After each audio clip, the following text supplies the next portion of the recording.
मुसलमानों को जमजू, लफंदर, लुंगीबाज, लुंगी के अंदर चड्डी ना पहनने वाला और अपने पैंट का जिप खुला रखना, अपने पजामे का नाड़ा खुला रखना और जैसे जैसे सनातनी लड़कियां दिखाई दे उनके साथ बलात्कार करना, लव जिहाद करना, गला रेतना, यही उनको आता है।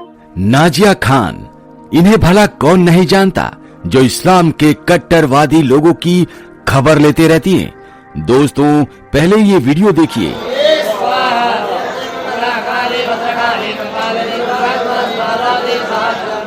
ये हैं नाजिया खान, जो कि एक मुस्लिम महिला हैं, जो हिंदू रीति रिवाज से नवरात्रि पर पूजा पाठ कर रही हैं।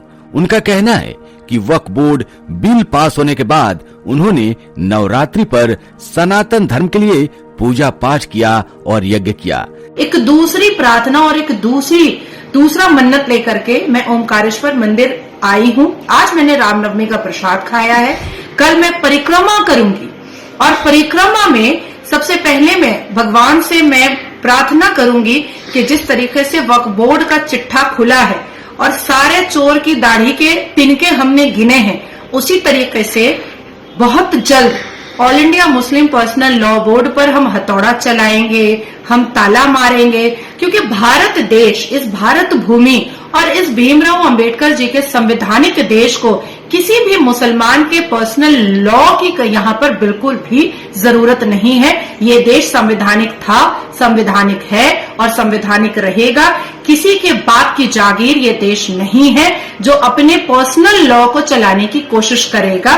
इसीलिए मैं ओमकारेश्वर मंदिर में माथा टेक करके परिक्रमा करके एक दूसरा मन्नत मांगने आई हूँ कि बहुत जल्द हमारे भारत की भूमि से, भारत देश से all India Muslim personal law board का खात्मा हो और उसके दरवाजे पर ताला मैं लगाऊं और चाबी गंगा नदी में फेंक दूं।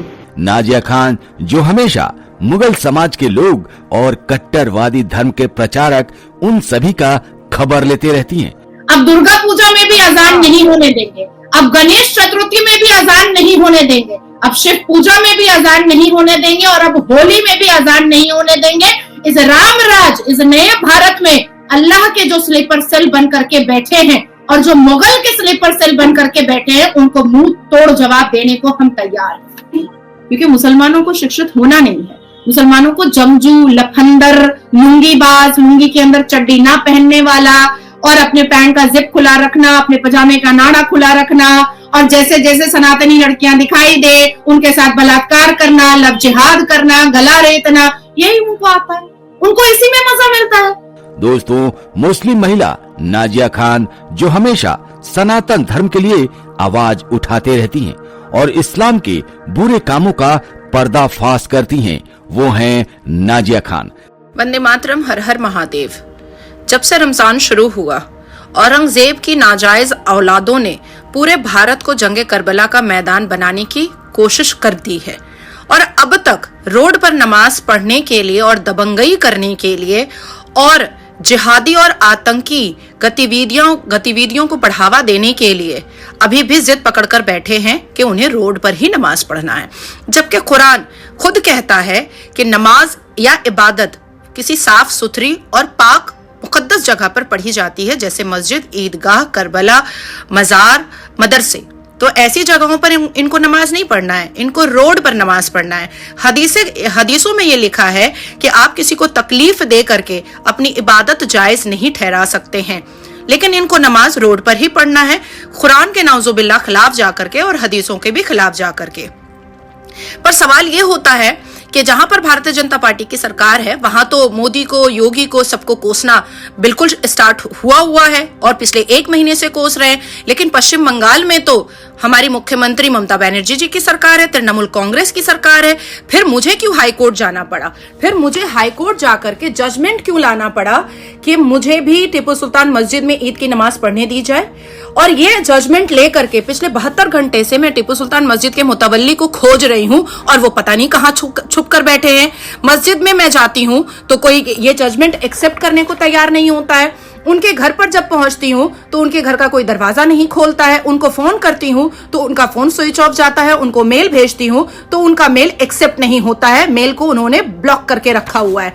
अब सवाल ये पैदा होता है कि क्या इस्लाम सिर्फ पुरुषों का है, और वो भी उन पुरुषों का जो औरंगजेब की नाजायज औलाद है? इस्लाम हम जैसे संवैधानिक मुसलमानों का नहीं है क्या? भारत की मुसलमान बेटियों का हक अल्लाह के घर मस्जिद पर नहीं है? सनातन धर्म में पूजा पाठ करती हैं, मंदिर जाती हैं और संस्कृत में मंत्र पाठ करके सनातन धर्म का प्रचार प्रसार करती हैं, सर पर तिलक लगाती हैं, साड़ी पहनकर सनातनी होने का प्रमाण देती हैं और इतना ही नहीं, हनुमान चालीसा का भी पाठ करती हैं।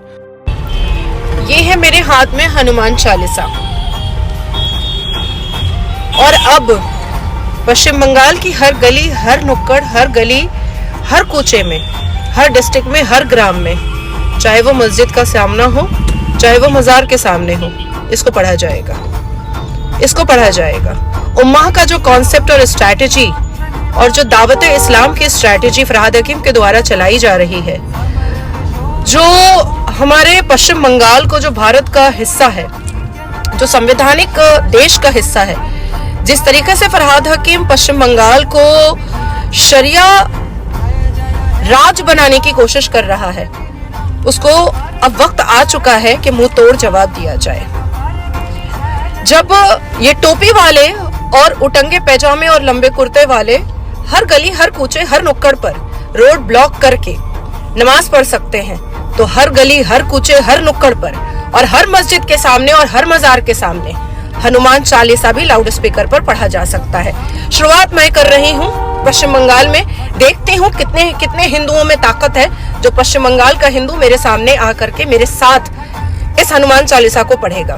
दोस्तों, नाजिया खान के खिलाफ न जाने कितनी बार फतवा जारी हुआ है जो इस्लामिक कट्टरवादी मौलानाओं ने किया है।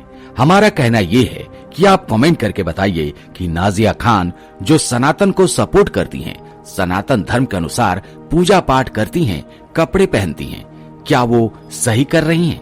क्या आपको लगता है कि आने वाले समय में वो सनातन धर्म को कबूल कर लेगी? अगर ऐसा है तो कमेंट करके जरूर बताइएगा। जय हिंद, जय भारत,